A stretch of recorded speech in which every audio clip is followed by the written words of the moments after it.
ನಮಸ್ತೆ ಟಿವಿ 20 ಕನ್ನಡ ವಾಹಿನಿಗೆ ಸ್ವಾಗತ.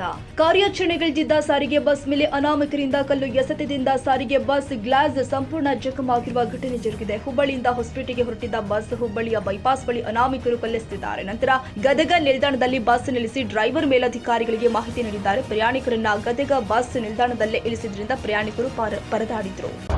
ಹೊಸಪೇಟೆ ಡಿಪೋ ಸರ್ ಗಾಡಿ ಇದೆ. ಹುಬ್ಬಳ್ಳಿಯಿಂದ ಹೊಸಪೇಟೆ ಹೋಗ್ತಿದ್ದೆ ನಾವು. ನಿನ್ನೆ ಡ್ಯೂಟಿ ಇದು, ಬಾರ್ ಡ್ಯೂಟಿ. ಹುಬ್ಬಳ್ಳಿ ವ್ಯವಸ್ಥೆ ಮಾಡಿದ್ವಿ ನಾವು. ಆ ಕಡೆಯಿಂದ ಬರುವಾಗ 7:30 ಆಗಿತ್ತು, 7:30 ಆಗಿತ್ತು ಟೈಮು. ಯಾರೋ ಇಬ್ಬರು ಬೈಕ್ ಒಳಗೆ ಆ ಕಡೆ ನಿಂತ್ಕೊಂಡಿದ್ರು. ನಿಂತ್ಕೊಂಡು ಕಲ್ಲು ಹೊಡೆದೆ ಸರ್ ಆ ಕಡೆಯಿಂದ. ಹುಬ್ಬಳ್ಳಿ ನಾವು ಬರ್ತಾ ಇದ್ವಿ, ಹುಬ್ಬಳ್ಳಿಯಿಂದ ಹೊಸಪೇಟೆಗೆ ಹೋಗ್ತಾ ಇದ್ವಿ. Hubballi bypass last Gadag bypass ಐತಲ್ಲ ಅಲ್ಲಿ ಕಲ್ಲು ಹೊಡೆದೆ ಸರ್. ಯಾರು ಏನಂತ ಗೊತ್ತಿಲ್ಲ ಸರ್. ಮಾಸ್ಕ್ ಹಾಕಿದ್ರು ಸರ್.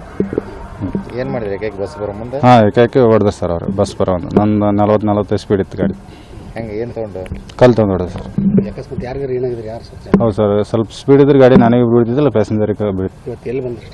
ಇಲ್ಲಿ ಗದಗ ಹತ್ರ ಬಂದು ಸ್ಟಾಪ್ ಮಾಡಿದ್ರಿ. ಇಲ್ಲಿ ಗಾಡಿ ಯಾವ ಹೋಗ್ತಲ್ಲ, ಮತ್ತೆ ಮುಂದೆ ಏನಾರ ಆಗ್ಬೋದಂತೆ ಸುಮ್ಮನೆ ಇಲ್ಲೇ ಸ್ಟಾಪ್ ಮಾಡಿ. ಹಾಂ, ಎಲ್ಲ ಹೇಳಿದ್ವಿ ಸರ್. ಹಾಂ, ಅದೇ ಅಧಿಕಾರಿಗೆ ನಮಗೆ ಎಲ್ಲ ತಂದಿದ್ವಿ ಸರ್. ಅವ್ರೇನು ನೋಡಪ್ಪ ನೋಡ್ಕೊಂಬರ್ರಿ ಅಂತ ಹೇಳಿ ಸರ್.